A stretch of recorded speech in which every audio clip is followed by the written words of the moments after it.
Has that kind of informed your development versus acquisition approach? It has, and look, last year at Hines, just to kind of run through a couple numbers for you. Last year, about half our business was in the U.S., about 30% was in Europe, about 20% was in Asia.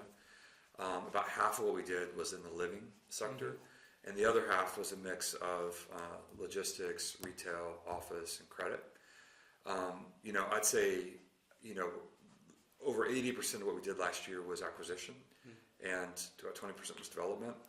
And normally we have at least a 50-50 kind of business. Sometimes it's even more development than acquisition. So we've been very tilted towards acquisition, which is what the cycle is calling for right now.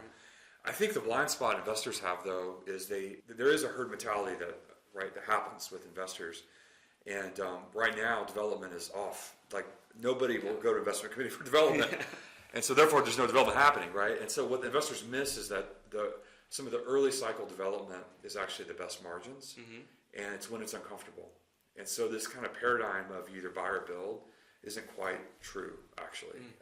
You should be buying right now, but you should be preparing to develop and getting into deals early. There's a way to get site control. There's things you can do to get ahead of that.